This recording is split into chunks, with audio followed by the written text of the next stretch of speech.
Hello बच्चों and welcome to chemistry शाला। मेरा नाम है विकास कनौजिया और आपको पता ही होगा कि हम लोग कर रहे हैं हमारे ऑर्गेनिक केमिस्ट्री के फर्स्ट लेक्चर की तैयारी, जिसका नाम है जनरल ऑर्गेनिक केमिस्ट्री। और ये है जनरल ऑर्गेनिक केमिस्ट्री का 7th लेक्चर। हमने शुरू कर दिया था रिएक्शन इंटरमीडिएट, जिसके अंदर मैंने डिस्कस कर चुका है आपके साथ कार्बोकैटायंस के बारे में। आज के लेक्चर के अंदर हम लोग बात करते हैं कार्बो एनायंस और फ्री रेडिकल के बारे में। तो चलो अपनी नोटबुक निकाल लो, पेन निकाल लो, नोट्स बनाना शुरू करो। बिकॉज जितने ज्यादा नोट्स तुम लोगों के पास होंगे, जितना ज्यादा रिवाइज करते रहोगे, उतना अच्छा या उतना बेटर होता जाएगा तुम्हारे लिए ऑर्गेनिक, उतने प्रोफिशिएंट होते जाओगे तुम लोग ऑर्गेनिक के अंदर। सबसे पहले हेडिंग डालो फ्री रेडिकल मैकेनिज्म या फ्री रेडिकल क्या होता है। ठीक है, सो सबसे पहले मैकेनिज्म नहीं, हेडिंग डालो फ्री रेडिकल। अब फ्री रेडिकल के बारे में मैंने तुम लोगों को एक छोटा सा इंट्रोडक्शन दिया था इंडक्टिव इफेक्ट। इंडक्टिव इफेक्ट जब मैंने किया था, दैट इज जीओसी का लेक्चर नंबर 1 जब हमने किया था। चाहो तो देख लेना, चैनल की प्लेलिस्ट के अंदर जाओ और जीओसी जनरल ऑर्गेनिक केमिस्ट्री नाम का एक फोल्डर है, उसके अंदर फर्स्ट लेक्चर देखना, इंडक्टिव इफेक्ट लिखा हुआ है उसके ऊपर, जीओसी लेक्चर नंबर 1। अब फ्री रेडिकल बेसिकली होता क्या है, अगर हमारे पास एक एग्जांपल देता हूं CH3, ये क्या है, इथेन। अब यहां पर कार्बन, ये दोनों कार्बन जो है, इन दोनों की इलेक्ट्रोनेगेटिविटी सेम है ना। ये दोनों ऑब्वियसली कार्बन कार्बन है, सेम इलेक्ट्रोनेगेटिविटीज रहने वाली है, इजंट इट। क्लोरीन का एग्जांपल लेते हैं, Cl2 जो होता है, Cl, दोनों की इलेक्ट्रोनेगेटिविटी सेम है। तो जब दो ऐसे एटम्स एक दूसरे के साथ बॉन्ड बना रहे होते हैं जिसके अंदर इलेक्ट्रोनेगेटिविटी सेम होती है, और ऑब्वियसली कौन सा बॉन्ड बना रहे हैं, कोवेलेंट बॉन्ड, जिनकी इलेक्ट्रोनेगेटिविटी सेम है। और जब इस बॉन्ड का क्लीवेज होता है, जब इस बॉन्ड का क्लीवेज होगा, ये बॉन्ड जब टूटेगा, उस टाइम पे हमको मिलता है CH3, इसका एक एटम मतलब फ्री रेडिकल, और ये हो जाता है CH3, इसका एक फ्री रेडिकल। ठीक है, अब ये फॉर्म क्यों होता है, हमें एक चीज पता है कि जैसे क्लोरीन का अगर हम लोग एग्जांपल ले तो कोवेलेंट बॉन्ड कैसे फॉर्म होते हैं, म्यूचुअल शेयरिंग की वजह से। क्लोरीन की बात करते हैं, सो Cl 1 2 3 4 5 6 7, इजंट इट। क्लोरीन के आउटरमोस्ट शेल के अंदर होते हैं 7 इलेक्ट्रॉन्स। ये और एक क्लोरीन के साथ एक म्यूचुअली अपना एक इलेक्ट्रॉन शेयर करता है ताकि इसका ऑक्टेट कंप्लीट हो जाए। अब जब ये बॉन्ड टूटता है तब ये अपना एक इलेक्ट्रॉन अलग लेके निकल जाता है और ये अपना एक इलेक्ट्रॉन अलग लेके निकल जाता है। और इस टाइप के बॉन्ड क्लीवेज को हम लोग बोलते हैं होमोलिटिक क्लीवेज, होमोलिटिक फिशन, या फिर होमोलिसिस भी आप इसको बोल सकते हो। ठीक है, कब म्यूचुअल शेयर कर रहे थे एक एक इलेक्ट्रॉन को, लेकिन इलेक्ट्रोनेगेटिविटीज दोनों की सेम है। एक ऑब्वियसली ये क्लोरीन है तो ये भी क्लोरीन है, तो दोनों अपना अपना इलेक्ट्रॉन, इसने जब शेयर कर रहे थे, इसने एक इलेक्ट्रॉन दिया था, इसने एक इलेक्ट्रॉन दिया है, इसने अपना एक इलेक्ट्रॉन निकाल लिया, इसने अपना एक इलेक्ट्रॉन निकाल लिया। और इस टाइप से जब बॉन्ड का ब्रेक हो, बॉन्ड का क्लीवेज होता है, उसे हम लोग बोलते हैं होमोलिसिस या होमोलिटिक फिशन।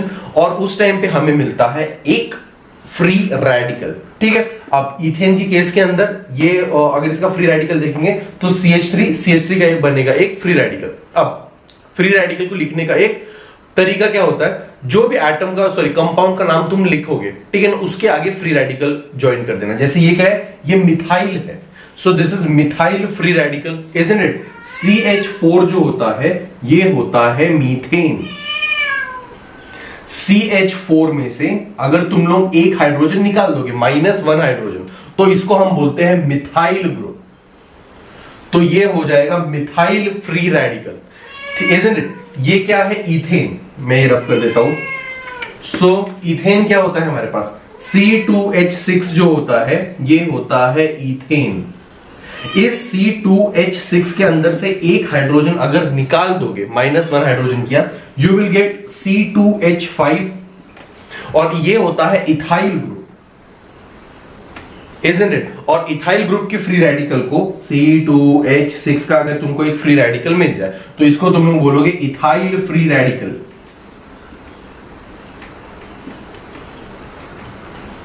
अब सिर्फ ये बताने का एक, लिखने का एक तरीका होता है कि जो भी तुम्हारे पास कंपाउंड है उसका नाम लिखो और उसके बाद फ्री रेडिकल उसके आगे तुम लोग ज्वाइन कर दोगे। ठीक है, चलो और देखते हैं अभी कैरेक्टरिस्टिक ऑफ फ्री रेडिकल्स, ठीक है ना, हेडिंग डाल दो characteristic of free radical.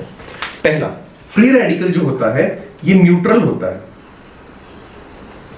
Neutral मतलब जितने पॉजिटिव चार्जेस है उतने ही नेगेटिव चार्जेस है। कैसे? अभी क्लोरीन का हमने एग्जांपल देखा था। क्लोरीन का जब फ्री रेडिकल अलग हो गया था, इजंट इट, क्लोरीन वापस बना देता हूं 1 2 3 4 5 6, इसने बॉन्ड बनाया 1 2 3 4 5 6, ये एक सातवां है ना, जिस जो और 7th वाले को ये लोग म्यूचुअली शेयर कर रहे हैं, राइट। अगर जब इस बॉन्ड का क्लीवेज होता है तो इसने अपने इलेक्ट्रॉन अलग ले लिए, इसने अपना एक इलेक्ट्रॉन अलग निकाल लिया। इसके पास कितने इलेक्ट्रॉन है आउटर मोशन में? 7। टोटल इलेक्ट्रॉन देखोगे तो इसके पास अभी भी 17 टोटल इलेक्ट्रॉन्स है, इसके पास टोटल इलेक्ट्रॉन्स देखोगे तो अभी भी 17 है। Same way number of protons में तो कोई फर्क ही नहीं पड़ा, न्यूक्लियस के अंदर तो कोई रिएक्शन हुआ ही नहीं है। प्रोटॉन भी 17 है, इसमें भी प्रोटॉन 17 है। तो ओवरऑल हमारा जो स्पीशी होती है, जो फ्री रेडिकल की जो स्पीशी होती है वो होती है एक न्यूट्रल स्पीशी। दूसरा, ये बहुत अनस्टेबल होता है। अनस्टेबल क्योंकि ऑब्वियसली देखो इसके पास ऑक्टेट कंप्लीट है कि नहीं है। कोई भी चीज स्टेबल कब होती है? जब उसका ऑक्टेट कंप्लीट होता है। ऑक्टेट कंप्लीट होने का मतलब आउटर मोस्ट शेल में होने चाहिए 8 इलेक्ट्रॉन। इसके आउटर मोस्ट शेल में कितने इलेक्ट्रॉन्स है? इसके पास है 7 इलेक्ट्रॉन्स। तो इसका मतलब ये जो है हमारे पास फ्री रेडिकल जो होता है ये बहुत अनस्टेबल होते हैं, बिकॉज इसके ऑक्टेट इनकम्प्लीट होते हैं और ये जल्द से जल्द अपना ऑक्टेट कंप्लीट कराने के लिए इंस्टेंटली बॉन्ड बनाने की कोशिश करता है और जाके रिएक्ट करता है किसी भी चीज के साथ या किसी भी ऐसी चीज के साथ जो इसको इलेक्ट्रॉन दे सके। अगला, ये ऑड इलेक्ट्रॉन स्पीशी होती है, ऑड इलेक्ट्रॉन स्पीशी, ठीक है। इसके पास हमेशा ऑड नंबर ऑफ इलेक्ट्रॉन्स होते हैं। देखो यहां पर Cl का अगर तुम लोग फ्री रेडिकल देखो 1 2 3 4 5 6 7। मिथाइल फ्री रेडिकल अगर देखोगे तो CH H H और इसका CH3 का एक free radical, methyl free radical ऐसा ही था। टोटल इलेक्ट्रॉन्स देख लो 1 2 3 4 5 6 और ये 7 इलेक्ट्रॉन्स। ये एक ऑड इलेक्ट्रॉन स्पीशी होती है, ठीक है। अगला हम लोग अगर देखेंगे तो ये पैरामैग्नेटिक होता है, ये मैं रख कर देता हूं, ठीक है ना। This is paramagnetic in nature, paramagnetic. Paramagnetic species कौन सी होती है? जिनके पास एटलीस्ट 1 अनपेयर्ड इलेक्ट्रॉन होता है। जिनके पास कम से कम एक अनपेयर्ड इलेक्ट्रॉन हो, उन स्पीशीज को हम लोग बोलते हैं पैरामैग्नेटिक स्पीशी। और यहां पर तुम लोग देख लो CH3 का फ्री रेडिकल का अगर एग्जांपल लेंगे H H H और ये फ्री रेडिकल। ये जो कार्बन का है उसने इसके साथ बॉन्ड बना लिया, पेयरिंग कर ली। ये जो कार्बन का इलेक्ट्रॉन है इसने इस हाइड्रोजन के इलेक्ट्रॉन के साथ पेयरिंग कर ली। ये जो कार्बन का इलेक्ट्रॉन है इसने इस हाइड्रोजन के साथ पेयरिंग कर ली, लेकिन रह गया एक अनपेयर्ड इलेक्ट्रॉन। सो वो स्पीशीज जिसके अंदर एटलीस्ट एक अनपेयर्ड इलेक्ट्रॉन्स होते हैं उन्हें हम लोग कहते हैं कि वो पैरामैग्नेटिक होते हैं। And these are weakly attracted towards magnet, ठीक है ना, ये याद रखना। सबसे पहले तो अब हम ये देखेंगे कि किन कंडीशंस के अंदर फ्री रेडिकल फॉर्म होता है। ये फॉर्म हो सकते हैं अगर तुम लोग लाइट को यूज कर रहे हो, या तो फिर तुम लोग लाइट की जगह पे यूवी रेज हो सकता है, या तो फिर हीट का यूज कर रहे हो, हीट को डेल्टा से रिप्रेजेंट करते हैं, या तो फिर पेरोक्साइड को यूज किया जाए अगर। और पेरोक्साइड के एग्जांपल में यहां स्पेसिफिकली याद दिला देता हूं बिकॉज बहुत ही ज्यादा इंपॉर्टेंट रिएक्शन है ऑर्गेनिक केमिस्ट्री के अंदर, जिसे हम लोग एंटी मार्कोनिकॉफ रूल कहते हैं। ये इतना ज्यादा इंपॉर्टेंट रूल है और इसके अंदर पेरोक्साइड बहुत इंपॉर्टेंट रोल प्ले करता है। पेरोक्साइड की प्रेजेंस में ही एंटी मार्कोनिकॉफ रूल फॉलो होता है। और पेरोक्साइड और एंटी मार्कोनिकॉफ रूल का जो मैकेनिज्म होता है वो फ्री रेडिकल मैकेनिज्म होता है। जब मैकेनिज्म्स करेंगे तब आपको क्लियरली बताऊंगा। एक तो हीट हो सकता है, लाइट होता है, यूवी रेज होते हैं, पेरोक्साइड होता है, इलेक्ट्रिसिटी हो सकती है, ठीक है, और इलेक्ट्रिसिटी, ठीक है। सो इन सब चीजों की प्रेजेंस के अंदर हमारा एक फ्री रेडिकल फॉर्म होता है। और अब फ्री रेडिकल किस किस टाइप के रिएक्शंस शो करता है, ठीक है। 2 फ्री रेडिकल, देखो पहली चीज 2 फ्री रेडिकल्स को अगर मिलाया जाए, जैसे कि CH3 अगर एक CH3 के फ्री रेडिकल के साथ मिले, सॉरी एक CH3 का फ्री रेडिकल अगर रिएक्ट करे, मान लेते हैं कि चलो CH3 के फ्री रेडिकल के साथ, तो हमको मिलेगा C2H6, है ना। ये दोनों जो है वो आपस में बॉन्ड बना लेते हैं, सो CH3 दो फ्री रेडिकल्स मिलके आपस में हमेशा बॉन्ड बना लेते हैं। और ये हमने रेजोनेंस के टाइम पे भी देखा था, जब फ्री रेडिकल साइड में होता है हम लोग क्लीवेज करते टाइम दो फ्री रेडिकल के फॉर्म में क्लीवेज कर रहे थे, अगर आपको याद होगा रेजोनेंस का लेक्चर। नहीं देखा है तो जाओ और रेजोनेटिंग स्ट्रक्चर्स वाला लेक्चर ध्यान से देखो। आप और एक एग्जांपल ले लेते हैं, तो CH3 का एक फ्री रेडिकल अगर Cl के एक फ्री रेडिकल के साथ बॉन्ड बनाए तो you will get CH3Cl, methyl chloride या क्लोरोमीथेन। ये पहला रिएक्शन। अगला रिएक्शन अगर हम लोग देखें तो फ्री रेडिकल्स कभी कभी न्यूट्रल स्पीशीज के साथ रिएक्ट करते हैं। मान लेते हैं कि क्लोरीन का एक फ्री रेडिकल है, ये CH4 के साथ रिएक्ट कर रहा है, तो हमको मिल जाएगा CH3 का एक फ्री रेडिकल प्लस HCl। इसका मतलब फ्री रेडिकल कभी कभी न्यूट्रल स्पीशीज के साथ बॉन्ड रिएक्ट करते हैं ताकि एक नया फ्री रेडिकल हमको मिलेगा। इनिशियली हमारे पास क्लोरीन का फ्री रेडिकल था, फाइनली हमारे पास मीथेन का एक फ्री रेडिकल आ गया। ठीक है, अगला रिएक्शन जो फ्री रेडिकल्स शो करते हैं, फ्री रेडिकल एग्जांपल ले लेते हैं, वेरी कॉमन एग्जांपल CH3COO का एक फ्री रेडिकल अगर हमारे पास मिले। कभी कभी फ्री रेडिकल्स अपने अंदर से न्यूट्रल स्पीशीज को रिलीज कर देते हैं और एक नया फ्री रेडिकल फॉर्म करते हैं। तो अगर इसके अंदर से CO2 अगर अलग निकल गया, ठीक है, तो CO2 as a neutral species बाहर निकल जाता है और हमको CH3 का एक फ्री रेडिकल मिल रहा है। तो कभी कभी फ्री रेडिकल एक न्यूट्रल स्पीशी को अलग निकाल देते हैं और एक अलग या न्यू फ्री रेडिकल हम लोगों को फॉर्म करने को मिलता है। तो फ्री रेडिकल तुम तीन टाइप के रिएक्शंस शो करते हैं। ठीक है, पहला या तीन टाइप के कैरेक्टरिस्टिक्स, दो फ्री रेडिकल मिलकर एक न्यूट्रल स्पीशी बना सकते हैं, फ्री रेडिकल एक न्यूट्रल स्पीशी के साथ मिलकर एक नया फ्री रेडिकल हमको देता है, और कभी कभी फ्री रेडिकल्स हमको एक न्यू फ्री रेडिकल देते हैं bye releasing a neutral species. तो ये तीन बहुत कॉमन रिएक्शंस है जिस टाइप के मैकेनिज्म्स, जो मैकेनिज्म के अंदर बहुत ज्यादा हमारे पास काम आने वाला है। किसके मैकेनिज्म में? ऑब्वियसली फ्री रेडिकल के मैकेनिज्म में। ठीक है, चलो अब बात करते हैं स्टेबिलिटी की। ठीक है, किसकी बात करेंगे हम लोग? Stability of free radical. अब सबसे पहले हम लोगों को एक चीज पता है कि स्टेबिलिटी कभी भी पता करने के लिए सबसे ज्यादा प्रायोरिटी हम लोग देते हैं रेजोनेंस को, उसके बाद प्रायोरिटी मिलती है हाइपर कॉन्जुगेशन को,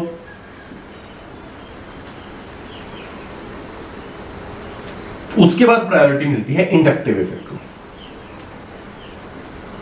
इंडक्टिव इफेक्ट, ठीक है। अब स्टेबिलिटी की अगर हम लोग बात करें तो चलो इसके अंदर एक एग्जांपल करो। चलो CH3 इसका एक फ्री रेडिकल, उसके बाद CH3 यहां पर एक H का एक फ्री रेडिकल। चलो बताओ इन दोनों के अंदर ज्यादा स्टेबल कौन सा होने वाला है? याद करो एक चीज, हाइपर कॉन्जुगेशन का लेक्चर याद करो। हाइपर कॉन्जुगेशन के लेक्चर में तुम लोगों को मैंने बोला था कि तीन चीजें हैं जिनकी स्टेबिलिटी को हम लोग चेक करने के लिए हाइपर कॉन्जुगेशन को यूज करेंगे। ठीक है, तब तक मैंने रेजोनेंस पढ़ाया नहीं था, इसीलिए तब तक बोला था रेजोनेंस नहीं। तो अगर रेजोनेंस नहीं हो रहा है तो हमेशा पहले हाइपर कॉन्जुगेशन के ऊपर आओ। रेजोनेंस हो रहा होता है तो priority obviously will be given to resonance. ठीक है, बट क्या यहां पर रेजोनेंस हो रहा है? बिल्कुल नहीं, क्योंकि कोई कॉन्जुगेशन ही नहीं है। कॉन्जुगेशन क्या होता है? जाओ रेजोनेंस का लेक्चर चेक करो। हर बार तो नहीं बता सकते ना। ठीक है ना, पाई sigma free radical, pi sigma lone pair, pi sigma carbocation, या फिर कार्बोकैटायन सिग्मा और लोन पेयर। ठीक है ना, या तो इस टाइप की जब हमको एक के बाद एक एडजेसेंट चीजें मिल रही होती है तो उसे हम लोग कहते हैं कि कॉन्जुगेशन होता है। अच्छे से समझने के लिए हाइपर कॉन्जुगेशन का मेरा लेक्चर, रेजोनेंस का मेरा लेक्चर देख लेना। चलो अब इसके ऊपर आते हैं। यहां पर कोई कॉन्जुगेशन है नहीं है, तो इसका मतलब resonance is not under the scene. कौन सी चीज है जो ध्यान से या जिसको यूज करके हम लोग पता कर सकते हैं कि कौन सी स्पीशीज ज्यादा स्टेबल है? Hyper conjugation. हाइपर कॉन्जुगेशन कैसे पता करते हैं? तीन चीजों के लिए हम लोग हाइपर कॉन्जुगेशन को यूज करते हैं, कार्बोकैटायन, फ्री रेडिकल और अल्कीन्स या डबल बॉन्ड्स की स्टेबिलिटी को चेक करने के लिए। यहां पर कार्बोकैटायन हमको मिल गया, क्या करेंगे हम? सबसे पहले कार्बोकैटायन को ढूंढो, कार्बोकैटायन को ढूंढ लिया, बाजू वाले कार्बन को ढूंढो, बाजू वाला कार्बन, बाजू वाला कार्बन, बाजू वाला कार्बन, उस पे लगे हुए हाइड्रोजन्स को ढूंढो। 3, 6 और ये 9, 9 अल्फा हाइड्रोजन है इसके पास, है ना। ये अल्फा कार्बन हुए और उसके बाद उसके साथ लगे हुए हाइड्रोजन अल्फा हाइड्रोजन। बाजू में आओ, कार्बोकैटायन को ढूंढो, बाजू में लगे हुए कार्बन को ढूंढो, अल्फा कार्बन, उस पे लगे हुए हाइड्रोजन को ढूंढो, 3 3, तो इसके पास है 6 अल्फा हाइड्रोजन। तो ऑब्वियसली कौन सा ज्यादा स्टेबल हुआ, ये ज्यादा स्टेबल हुआ, इजंट इट। अब और एक देख लो, CH3 CH2 का एक फ्री रेडिकल। अब इसके ऊपर भी आओ, कार्बोकैटायन के ऊपर, सॉरी, फ्री रेडिकल को ढूंढो, बाजू वाले कार्बन को ढूंढो, उस पे लगे हुए हाइड्रोजन को देखो कितने हैं, 3 अल्फा हाइड्रोजन है इसके पास, 3 अल्फा हाइड्रोजन। तो ऑब्वियसली ये इससे ज्यादा स्टेबल है। और एक देख लो यहां पर CH3 का एक फ्री रेडिकल, इसके पास क्या करेंगे, फ्री रेडिकल को ढूंढो, ढूंढ लिया, बाजू वाले कार्बन को ढूंढो, कोई कार्बन है ही नहीं, इसका मतलब 0 अल्फा हाइड्रोजन, क्योंकि कोई अल्फा कार्बन ही नहीं है तो अल्फा हाइड्रोजन का सवाल ही नहीं उठता। तो जिसके पास ज्यादा अल्फा हाइड्रोजन वो ज्यादा स्टेबल। तो ये हुआ हमारे पास, याद रखना स्टेबिलिटी का order, 3 degree is more stable then 2 degree, is more stable then 1 degree, is more stable then methyl group. क्या हमेशा काम करेगा? नहीं। अगर रेजोनेंस, क्या ये हमेशा है? कौन सा? 3 degree greater than 2 degree greater than 1 degree. क्या ये हमेशा तुम लोगों के पास काम करेगा? हमेशा नहीं करेगा, क्योंकि तभी तक काम कर रहा है अगर तुम्हारे पास रेजोनेंस सीन के अंदर ना है। अगर रेजोनेंस पिक्चर में आ रहा है तो ये हमेशा काम करेगा या नहीं, इस चीज की गारंटी कोई भी नहीं ले सकता। बुक्स, टेक्स्ट बुक्स में तुमको मिलेगा हमेशा ये चीज लिखी हुई, लेकिन रेजोनेंस अगर हो रहा है या ऐसी एक भी स्पीशीज आ जाए जो रेजोनेंस स्टेबलाइज्ड है तो वो ज्यादा स्टेबल हो जाती है, ठीक है ना। बिकॉज फ्री रेडिकल के केस में रेजोनेंस बहुत ज्यादा स्टेबल होता है, ठीक है, एज कंपेयर टू कार्बोकैटायन के केस में। हम लोग डिफरेंस अभी देखते हैं। चलो ये हो गया, इसके अंदर तुमने एक जनरल चीज देख ली कि generally 3 degree greater than 2 degree greater than 1 degree ये स्टेबिलिटी का ऑर्डर होगा। चलो अब एक सवाल का जवाब दो, इसके अंदर बताओ स्टेबिलिटी का ऑर्डर क्या होगा। सी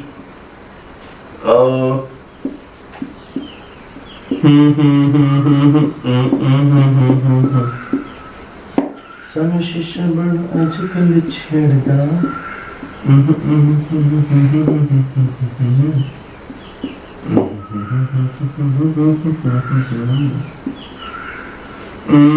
CH2 के उधर एक फ्री रेडिकल, उसके बाद CH2 डबल बॉन्ड, CH2 के ऊपर आ गया एक फ्री रेडिकल, उसके बाद चलो CH3 का एक फ्री रेडिकल, उसके बाद CH3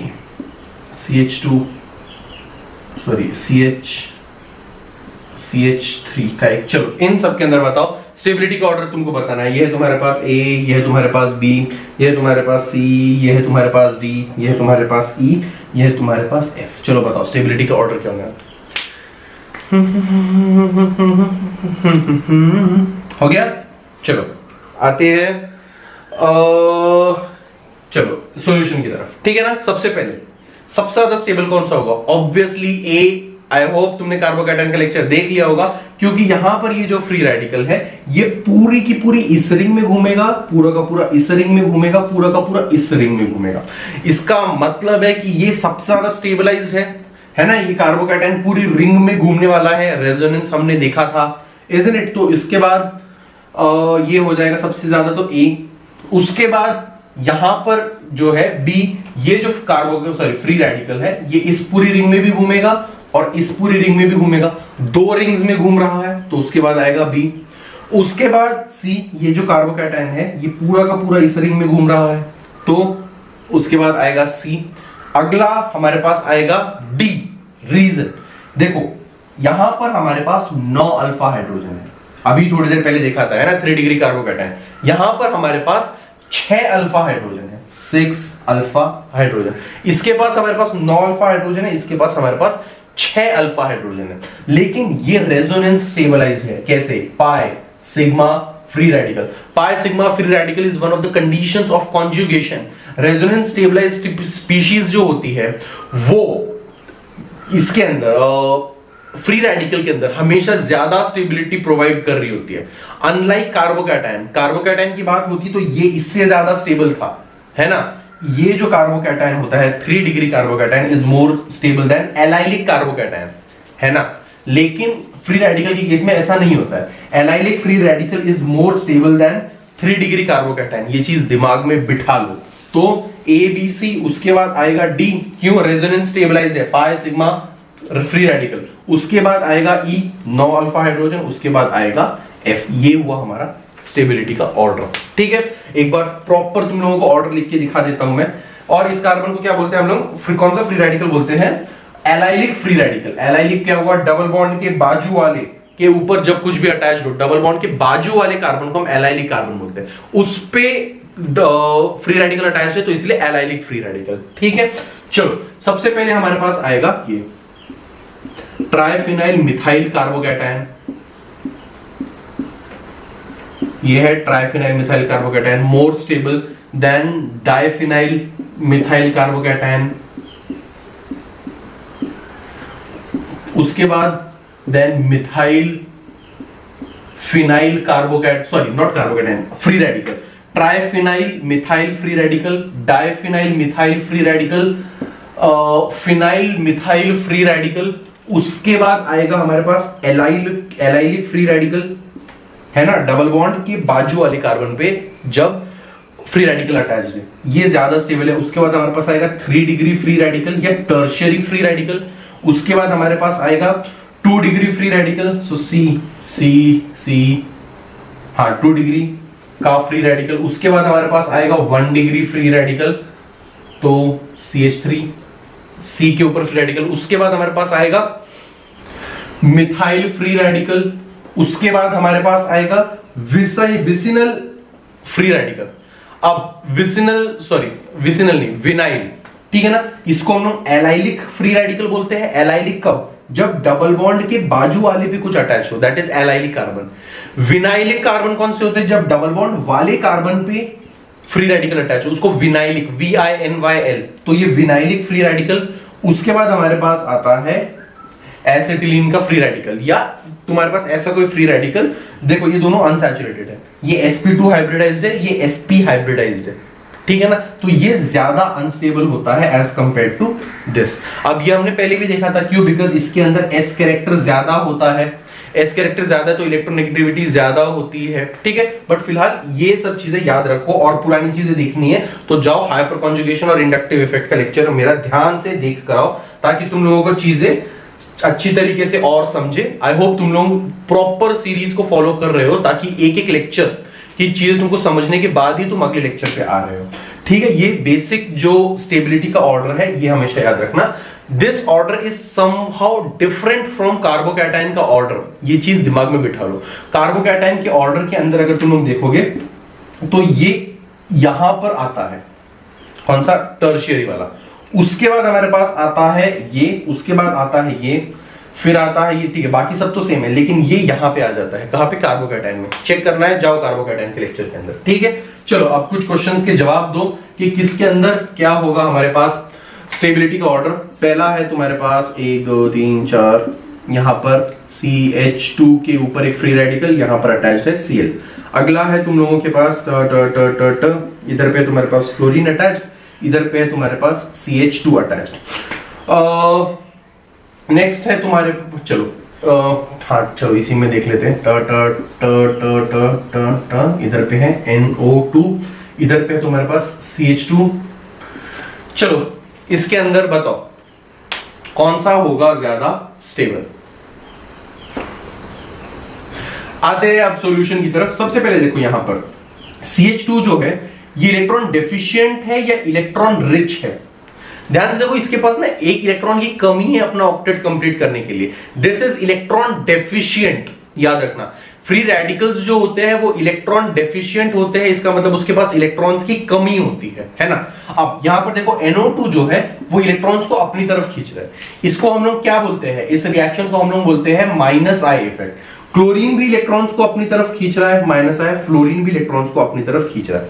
सबसे ज्यादा कौन सा अपनी तरफ खींच रहा है, NO2 का पावर सबसे ज्यादा है माइनस आई शो करने का, उसके बाद आएगा अपने पास फ्लोरीन, उसके बाद आएगा अपने पास क्लोरीन, यही है। अब एक चीज सोचो, एक तो बेचारे CH2 के फ्री रेडिकल के पास ऑलरेडी इलेक्ट्रॉन्स की कमी है, बेचारा ऑलरेडी इधर उधर इलेक्ट्रॉन्स मांगता बैठा है, और यहां पर ये नालायक लोग आगे जो उससे और इलेक्ट्रॉन्स खींच रहे हैं, बेचारे के पास इलेक्ट्रॉन्स की कमी है और उससे इलेक्ट्रॉन्स मांगते बैठे हैं। ऐसा चलता है कि नहीं? इसका मतलब ये जो सबसे ज्यादा इलेक्ट्रॉन्स उससे मांग रहा है एकदम भिखमंगे के जैसे, वो सबसे ज्यादा अनस्टेबल करेगा और सबसे स्ट्रांगली कौन अपना माइनस आई इफेक्ट शो कर रहा है? NO2।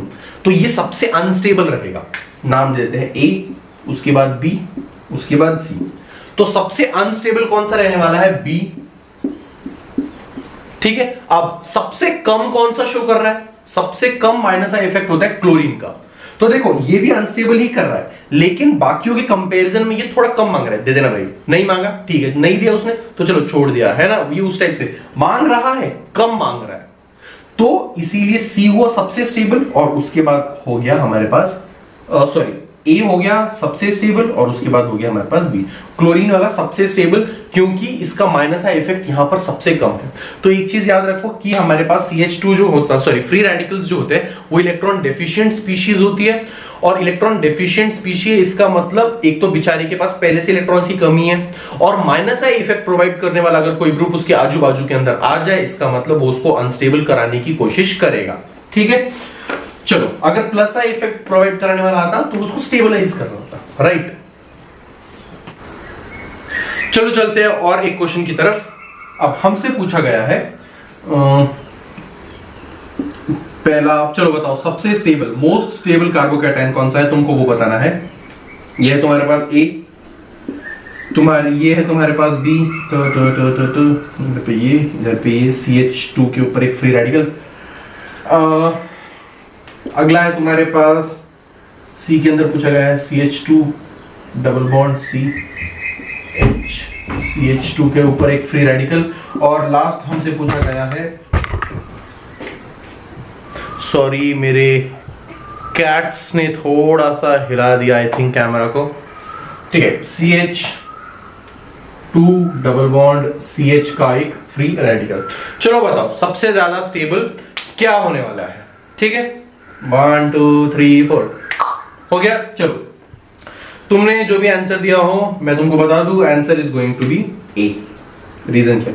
देखो यहां पर तो पाई सिग्मा फ्री रेडिकल, क्या है? रेजोनेंस।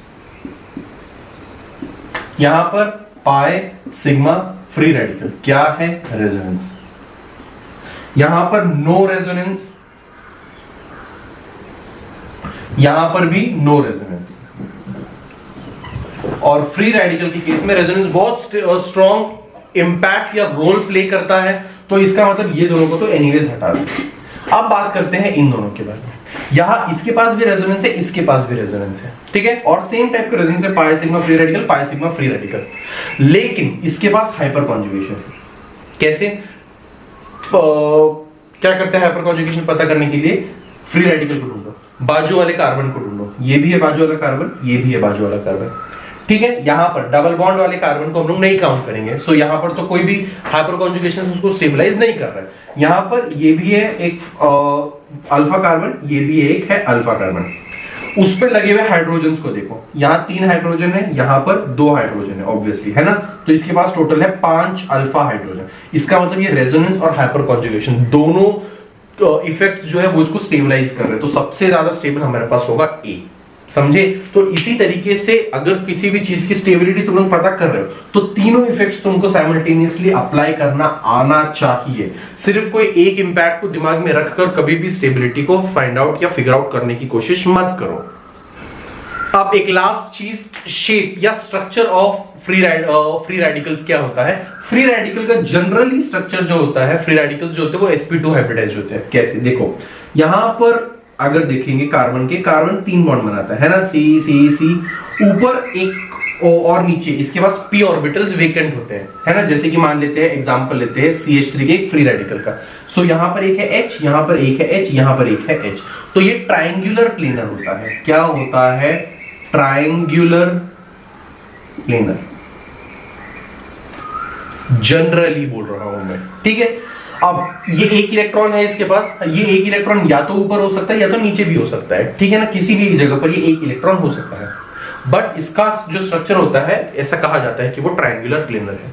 कब तक? जब तक ये सब्स्टिट्यूटेड ना हो, ठीक है। फॉर एग्जाम्पल अगर इसकी जगह पर यहां पर फ्लोरीन आ जाए, ठीक है, हाइड्रोजन की जगह पर फ्लोरीन आ जाए, तो उस केस में क्या होता है, ये फ्लोरीन के पास इलेक्ट्रॉन्स होते हैं और ऊपर भी एक इलेक्ट्रॉन है, नीचे भी हो सकता है, ऑब्वियसली हमने ऊपर का एग्जांपल लिया। तो ये जो इलेक्ट्रॉन्स है ये एक दूसरे को रिपेल करना शुरू करते हैं और उस केस में फ्लोरीन जो है ये जो बॉन्ड है फ्लोरीन के नीचे की तरफ बेंड होना शुरू होता है, ठीक है। अब सेम वे अगर 2 फ्लोरीन हो जाए तो ये भी नीचे की तरफ आ जाएगा, 3 फ्लोरीन हो जाए तो ये भी नीचे की तरफ आ जाएगा। और ऐसे केस में जब हमारे पास ज्यादा इलेक्ट्रोनेगेटिव एटम्स अटैच हो जाते हैं किसके साथ, हमारे कार्बन के साथ, उस केस में इसका स्ट्रक्चर पिरामिडल हो जाता है। सो CH3 ये क्या है, स्ट्रक्चर या फिर बेंट टुवर्ड्स पिरामिडल। तो उस केस में CH3 जो होता है ये होता है हमारे पास sp2 हाइब्रिडाइज्ड, और CF3 जो होता है ये होता है sp3 हाइब्रिडाइज्ड। याद रखना, इसका मतलब इसका जो स्ट्रक्चर है वो चेंज होता जाता है। सबसे ज्यादा sp2 हाइब्रिडाइज्ड कौन सा रहेगा, CH3, उसके बाद CH2F, उसके बाद CHF2 और उसके बाद CF3। इसका मतलब इसका जो स्ट्रक्चर है ये ट्रायंगुलर प्लेनर से लेकर तो पिरामिडल तक चेंज होता रहता है, ठीक है। ये सब बहुत स्लाइटली पिरामिडल होते हैं, but CF3 is 100% pyramidal, CCl3 is 100% pyramidal, ये याद रखना, ठीक है। बट जनरली अगर पूछा जाए तो ये जो है ये ट्रायंगुलर प्लेनर ही है, ये याद रखो कि अगर कार्बोकैटायन मिला तो ट्रायंगुलर प्लेनर ही तुमको मिलेगा। ये जो केसेस है ये कभी ऐसे एज सच कभी भी अपने काम में नहीं आते हैं, बट कभी भी एक्सेप्शन में पूछा जाए तो हमें पता होना चाहिए, because chemistry is exception. Kota factory तो देख ही लिया होगा तुम लोगों ने। चलो अब हेडिंग डालो कार्बन आयंस, ठीक है, और यहां पर अपना फ्री रेडिकल होता है खत्म। अब बात करते हैं कार्बन आयंस की। अब carbon ion is basically carbon का एक एनायन जो अगर होता है उसे हम कार्बन आयन बोलते हैं। जैसे कार्बोकैटायन, कार्बन के ऊपर एक पॉजिटिव चार्ज, कार्बन का एक कैटायन, इस कार्बोकैटायन उसको कार्बोनियम आयंस भी कहते हैं। कार्बोकैटायंस को कार्बोनियम आयंस भी कहते हैं, तो कार्बो एनायंस को कार्बन आयंस भी हम लोग कहते हैं, ठीक है। अब कार्बन आयंस जो हमारे पास होते हैं बेसिकली इसके पास एक्स्ट्रा एक इलेक्ट्रॉन होता है। अब ये कब फॉर्म हो सकते हैं, मान लेते हैं कि हमारे पास CH और ये किसी Y के साथ अटैच्ड है। अब यहां पर ये एक ऐसा केस बना रहा है जिसके अंदर C इज का मतलब carbon is more electronegative than Y। Carbon अगर ज्यादा इलेक्ट्रोनेगेटिव है इसका मतलब ये अपने इस बॉन्ड को अपनी तरफ शिफ्ट करेगा और कार्बन दोनों इलेक्ट्रॉन को लेकर स्प्लिट हो जाएगा। तो हमको उस टाइम पे मिलेगा CH3 के ऊपर एक नेगेटिव चार्ज और Y के ऊपर आएगा एक पॉजिटिव चार्ज। अब ये जो स्पीशीज फॉर्म हुई है इसको हम बोलते हैं, ये होने वाला है हमारा कार्बन आयन। समझे कि इस तरीके से ये फॉर्म होता है। जब कार्बन सामने वाले से ज्यादा इलेक्ट्रोनेगेटिव हो उस टाइम पे कार्बन आयन फॉर्म होता है हमारे पास, ठीक है। चलो चलते हैं आगे। अब इसके कैरेक्टरिस्टिक्स क्या होते हैं, ठीक है। पहली चीज, carbon ion is carbanions are negatively charged. जैसे कि कार्बोकैटायन जो होते हैं वो पॉजिटिवली चार्ज्ड होते हैं, फ्री रेडिकल्स जो होते हैं वो न्यूट्रल होते हैं, कार्बन आयंस जो होते हैं वो नेगेटिवली चार्ज्ड होते हैं, ठीक है। अब CH3 के कार्बन आयन का मैंने स्ट्रक्चर बनाया था, ये था H, ये था H, ये था H और इसके पास था एक lone pair. Total electrons count करो, 1 2 3 4 5 6 7 8 है ना, ऑक्टेट तो कंप्लीट है। तो इनका जो ऑक्टेट होता है इज कंप्लीट। समझे, इनके जो ऑक्टेट्स होते हैं ये कंप्लीट होते हैं अपने आप में। समझे, ऑक्टेट मतलब कि आउटरमोस्ट शेल के अंदर 8 इलेक्ट्रॉन इसके ऑलरेडी होते हैं। अगली चीज, डायामैग्नेटिक होता है बिहेवियर के अंदर। पैरामैग्नेटिक मैंने क्या बताया था, पैरामैग्नेटिक होता है जब एटलीस्ट एक अनपेयर्ड इलेक्ट्रॉन हो, है ना, तब पैरामैग्नेटिक। डायमैग्नेटिक होता है ऑल पेयर्ड इलेक्ट्रॉन्स। कैसे? CH3 ना, तो C के आजू बाजू कितने हैं? 4 इलेक्ट्रॉन्स, है ना। एक ने बॉन्ड, इसने पेयरिंग की हाइड्रोजन के साथ, इसके साथ, इस इलेक्ट्रॉन ने पेयरिंग की हाइड्रोजन की इस इलेक्ट्रॉन के साथ, इसने भी पेयरिंग कर ली हाइड्रोजन की इस इलेक्ट्रॉन के साथ। बट कार्बन आयन के पास ये जो दो एक लोन पेयर होता है ना, ये एक दूसरे के साथ पेयरिंग कर लेता है। इसका मतलब ये होता है डायमैग्नेटिक नेचर के अंदर।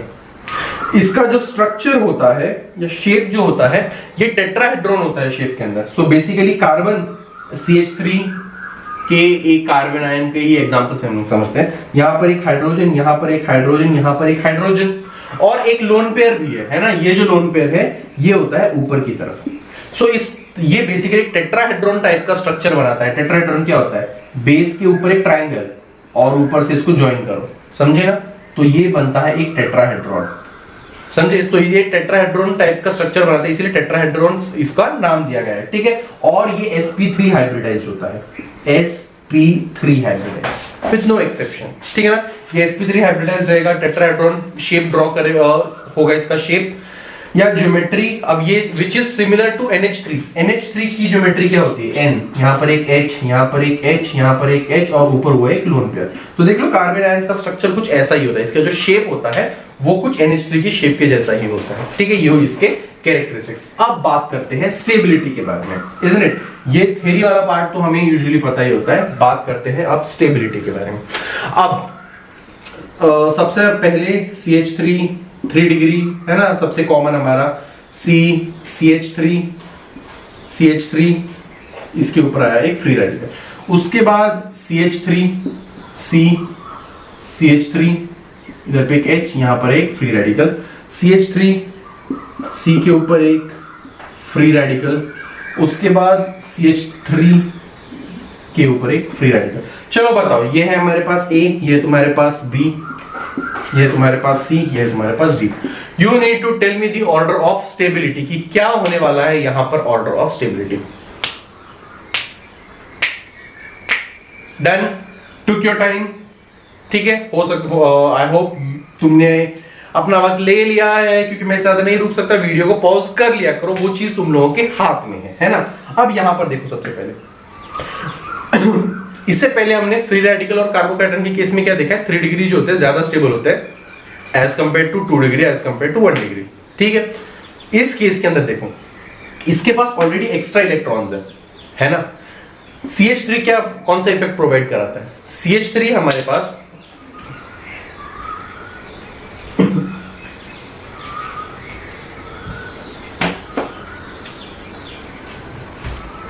प्लस आई इफेक्ट प्रोवाइड कराता है। इसका मतलब ये इसके इलेक्ट्रॉन्स दे रहे हैं, isn't it?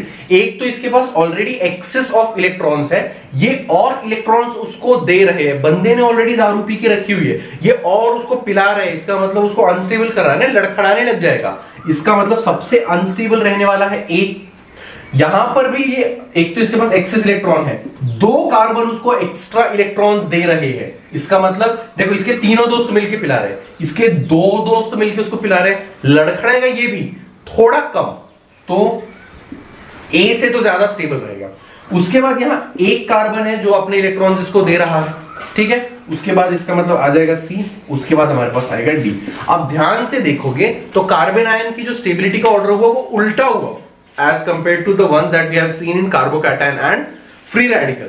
तो ये चीज दिमाग में बिठा लेना कि कार्बन आयन जो होगा उसके जो रूल फॉलो करने का तरीका होता है या स्टेबिलिटी चेक करने का तरीका होता है वो स्लाइटली डिफरेंट होता है जो हमने अब तक देखा हुआ है, समझे। चलते हैं और आगे की तरफ। अब इसके अंदर बताओ स्टेबिलिटी ऑर्डर क्या होगा। इधर पे तुम्हारे पास CH2 के ऊपर एक फ्री रेडिकल, यहां पर एक और यहां पर एक, और दूसरा है तुम लोगों के पास CH2 के ऊपर एक फ्री रेडिकल, यहां पर एक। तीसरा है हमारे पास CH2 के ऊपर एक फ्री रेडिकल, यहां पर एक क्लोरीन, यहां पर एक क्लोरीन, यहां पर एक क्लोरीन, यहां पर एक क्लोरीन, यहां पर एक क्लोरीन। चलो बताओ सबसे ज्यादा स्टेबल कौन सा होगा। चलो ऑर्डर बताओ। इस नाम में दे देता हूं A, ये है तुम्हारे पास B और उसके बाद ये है तुम्हारे पास C।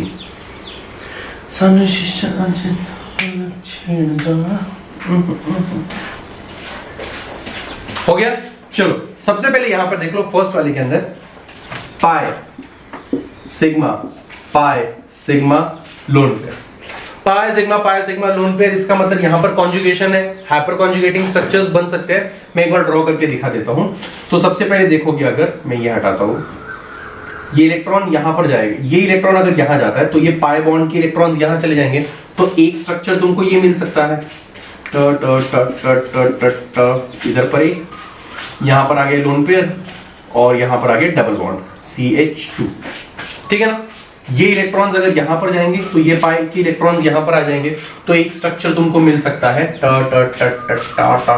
इधर पे आए लोन पेयर, इधर पे आ गया डबल बॉन्ड, इधर पे आ गया डबल बॉन्ड CH2, ठीक है ना। सो ये दो हमको हाइपर कॉन्जुगेट रेजोनेटिंग स्ट्रक्चर्स मिल सकते हैं इसके।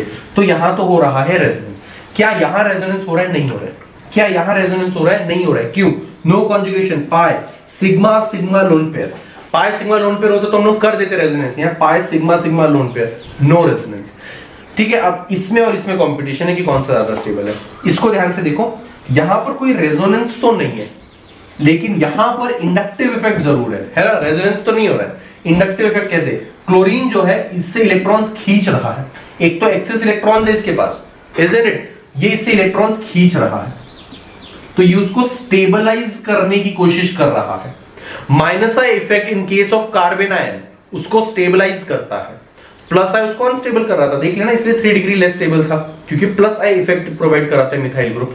ये माइनस आई इफेक्ट उसको स्टेबलाइज कर रहा है, तो ऑर्डर क्या होगा? ए सबसे स्टेबल, क्यों? रेजोनेंस स्टेबलाइज्ड है। उसके बाद बी, क्यों? यहाँ इंडक्टिव इफेक्ट है, और यहाँ माइनस आई इफेक्ट मिल रहा है क्लोरीन से। क्लोरीन कौन सा इफेक्ट देता है? माइनस आई इफेक्ट, माइनस आई, और एक क्लोरीन नहीं है, 1 2 3 4 5 क्लोरीन है जो उसको स्टेबलाइज कर रहे हैं। सो उसके बाद आया बी, नेक्स्ट आया हमारे पास ए, सॉरी क्या नाम है इसका? सी। क्यों? ना रेजोनेंस है, ना कोई और इफेक्ट है जो उसको स्टेबलाइज कराने की कोशिश कर रहा है। तो सबसे पहले ए, उसके बाद बी, उसके बाद हमारे पास है C, that is the order of stability. चलो चलते हैं और क्वेश्चंस की तरफ। आई होप तुम लोग चीजों को अच्छी तरीके से लिख रहे हो, नोट्स प्रॉपरली बना रहे हो, because at the end of the day organic के अंदर एक ही चीज मैटर करती है, और वो है कि कौन कितने अच्छे नोट्स बनाता है, ठीक है। चलो चलते हैं। Which of the following free radical would be expected to be most selective? चलो फ्री रेडिकल का एक क्वेश्चन करो।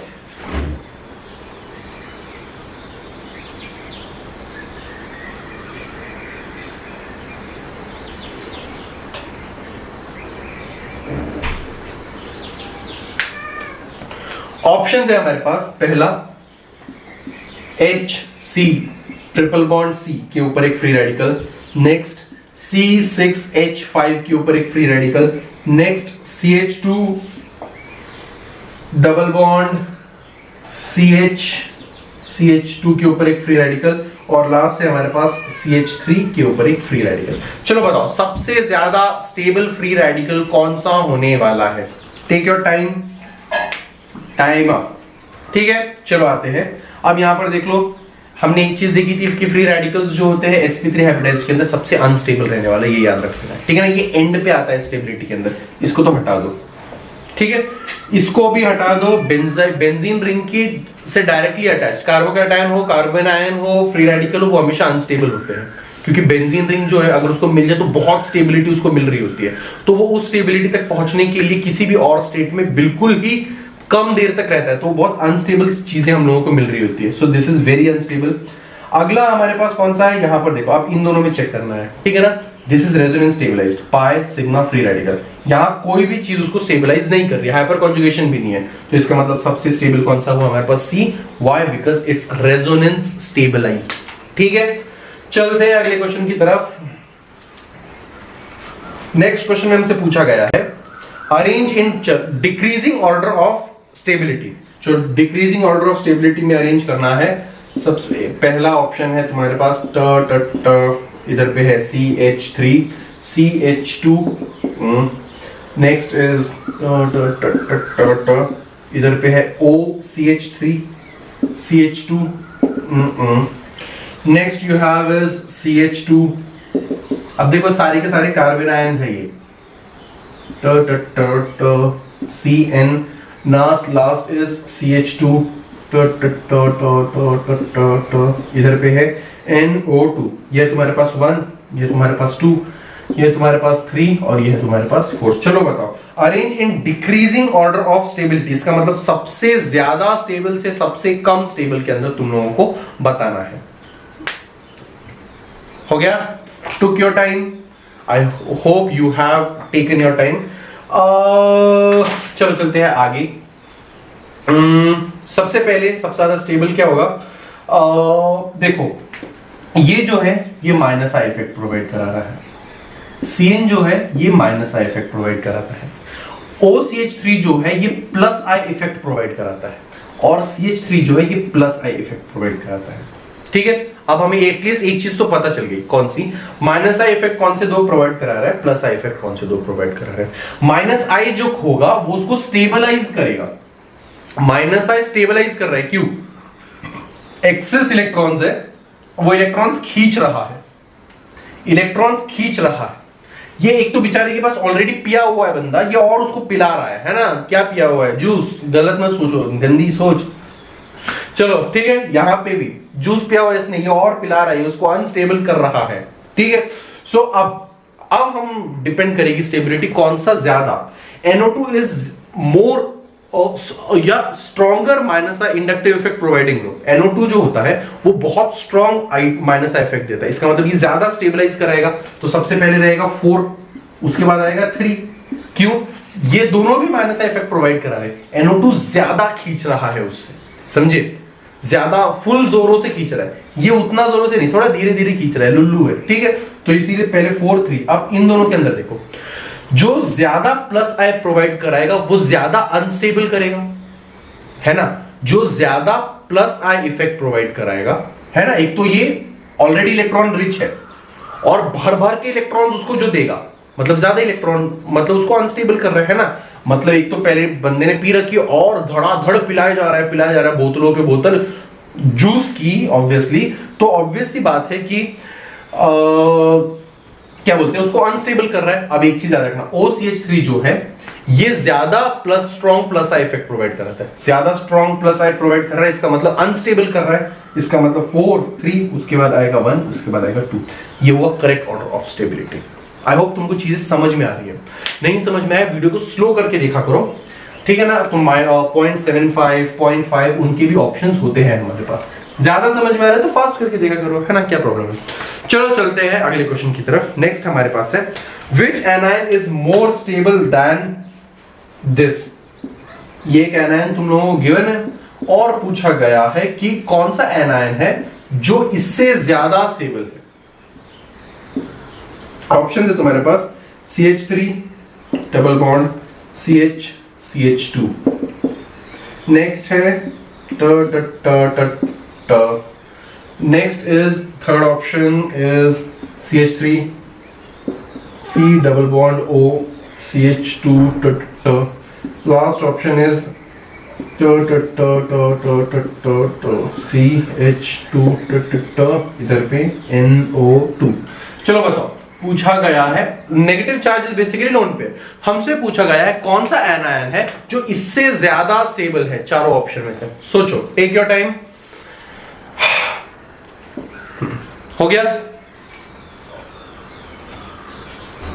चलो अब ध्यान से देखो, यहां पर ना बहुत स्ट्रॉन्ग रेजोनेंस हो रहा है, 1 2 3, ठीक है? तो ये जो माइनस आई है इस पूरे रिंग में घूमने वाला है, ठीक है? रेजोनेंस यहां भी हो रहा है, ठीक है ना? रेजोनेंस यहां भी हो रहा है ना? पाई सिग्मा लोन पेयर, रेजोनेंस यहां भी हो रहा है, रेजोनेंस यहां भी हो रहा है। यहां पर ये जो नेगेटिव चार्ज है 3 कार्बन तक शेयर हो रहा है, यहां पे ये जो नेगेटिव चार्ज है कैसे हो रहा है? पाई सिग्मा लोन पेयर। तो ये नेगेटिव चार्ज 2 कार्बन और 1 ऑक्सीजन में शेयर हो रहा है, बेसिकली 3 एटम्स में शेयर हो रहा है। ये नेगेटिव चार्ज इस कार्बन इस कार्बन इस कार्बन, सो 3 कार्बन तक शेयर हो रहा है।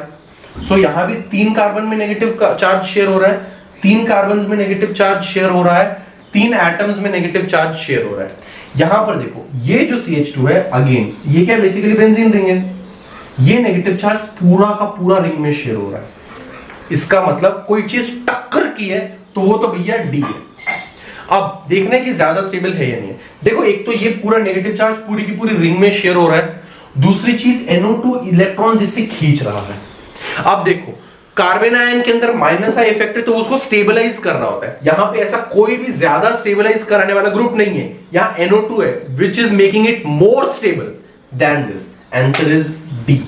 और एक चीज याद रखना, अगर कभी भी कंफ्यूजन हो रेजोनेटिंग स्ट्रक्चर्स ड्रॉ करो, जो ज्यादा रेजोनेटिंग स्ट्रक्चर जो स्पीशीज शो करती है वो ज्यादा स्टेबल होता है, ये याद रख लेना, ठीक है ना। कभी भी कंफ्यूजन हो रेजोनेटिंग स्ट्रक्चर्स ड्रॉ करते जाओ, तो जितने ज्यादा रेजोनेटिंग स्ट्रक्चर्स कोई स्पीशीज शो कर रही है उतनी ज्यादा स्टेबल वो होती है। अब इसके अंदर तुम लोग देखोगे तो ये यहां पर जाएगा तो रेजोनेंस, सॉरी एक बार यहां पर आएगा, पहले स्ट्रक्चर के अंदर नेगेटिव चार्ज यहां जाएगा, दूसरे स्ट्रक्चर के अंदर नेगेटिव चार्ज जाएगा तुम्हारे पास ये 2 मिनट इधर पे क्या, हाँ दूसरे स्ट्रक्चर में यहां पे जाएगा, तीसरे स्ट्रक्चर में नेगेटिव चार्ज यहां पे जाएगा, चौथे स्ट्रक्चर में नेगेटिव चार्ज वापस यहां आएगा, तो 4 रेजोनेटिंग स्ट्रक्चर बन रहे हैं। इसमें 2 ही बनेंगे, इसमें 2 ही बनेंगे, इसमें भी 2 ही बनने वाले, बना के देखना, समझे। चलो चलते हैं आगे। अगले क्वेश्चन में हमसे पूछा गया है विच of the following is least stable, सबसे कम स्टेबल कौन सा होने वाला है। चलो पहला है हमारे पास CH3 CH2 minus, next is C6H5 thrice C minus, next is CH3 thrice C minus, next is CH triple bond C minus, next is CH3 minus E। चलो बताओ सबसे कम स्टेबल या लीस्ट स्टेबल इन सब के अंदर से कौन सी species होने वाली है। मैं कैमरा को थोड़ा देख लू,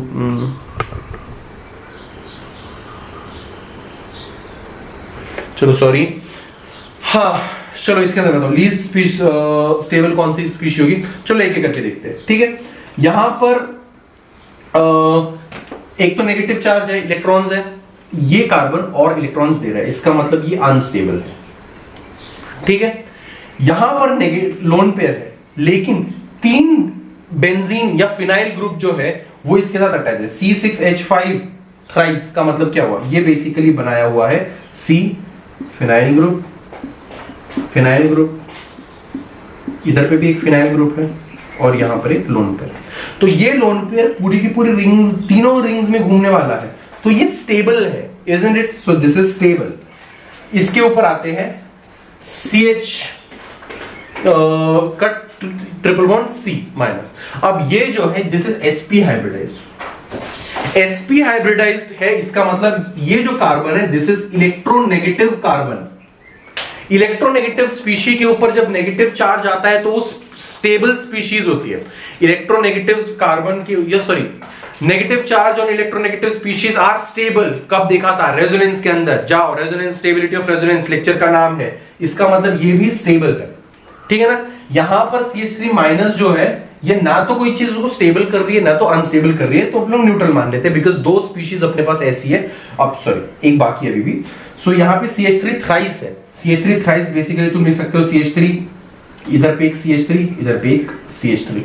अब देखो एक तो बेचारे के पास ऑलरेडी एक्स्ट्रा इलेक्ट्रॉन्स है, ये अपने इलेक्ट्रॉन्स दे रहा है, ये अपने इलेक्ट्रॉन्स दे रहा है, ये अपने इलेक्ट्रॉन्स दे रहा है ना। इसका मतलब ये सबसे ज्यादा अनस्टेबलाइज कर रहा है। यहां पर कोई चीज उसको स्टेबल नहीं कर रही है पर अनस्टेबल भी नहीं कर रही है। ये दोनों A में और C में उसको अनस्टेबलाइज कराने वाली स्पीशीज प्रेजेंट है, ग्रुप्स प्रेजेंट है, और वो है CH3 क्योंकि उसको प्लस आई इफेक्ट दे रहा है ना। कार्बोनियम कार्बन आयन के ऊपर plus I effect is making it unstable. देखो ये भी अनस्टेबल कर रहा है, ये भी अनस्टेबल कर रहा है, बट यहां 3 कार्बन है जो उसको अनस्टेबल कर रहा है। यहां पर एक ही कार्बन है, कौन सा सबसे अनस्टेबल हुआ, ऑब्वियसली C, isn't it? चलते हैं अगले क्वेश्चन की तरफ। नेक्स्ट क्वेश्चन में हमसे पूछा गया है CH3 CH2 Cl undergoes homolytic fission, ठीक है। क्या पूछा गया है, CH3 CH2 Cl undergoes homolytic fission, homolytic fission Which of the following will be produced? इनमें से कौन सा है जो प्रोड्यूस होगा। पहला CH3 CH2 का एक फ्री रेडिकल प्लस Cl का एक फ्री रेडिकल, ये फ्री रेडिकल की बेस्ड क्वेश्चन है। Next CH3 CH2 carbocation plus Cl minus का एक anion, C option is CH3 CH2 plus Cl minus, last option is CH3 CH2 का एक free radical plus Cl minus. चलो बताओ कौन सा ऑप्शन है जो सही है? क्या हुआ है? होमोलिटिक फिजन हुआ है। होमोलिटिक फिजन में कौन सी स्पीशीज फॉर्म होती है? Free radicals are formed in homolytic fission, ठीक है। सो यहां पर होमोलिटिक फिजन बोला हुआ है, इसका मतलब है कि दोनों फ्री रेडिकल फॉर्म होंगे। दो फ्री रेडिकल कहां फॉर्म हो रहे हैं? एक यहां पर, एक यहां पर। Option is a. समझे? ये चीज याद रखना, कौन से टाइप का फिजन हो रहा है उसके बेसिस के ऊपर भी यू डिसाइड कि कौन सी स्पीशी फॉर्म होगी। अगर हेट्रोलिटिक होता तो ऑब्वियसली क्लोरीन पे नेगेटिव चार्ज आता और इसके ऊपर एक पॉजिटिव चार्ज आता, because chlorine is more negative electronegative. But specify किया है होमोलिटिक फिजन, उस वर्ड को हम लोग निग्लेक्ट नहीं कर सकते।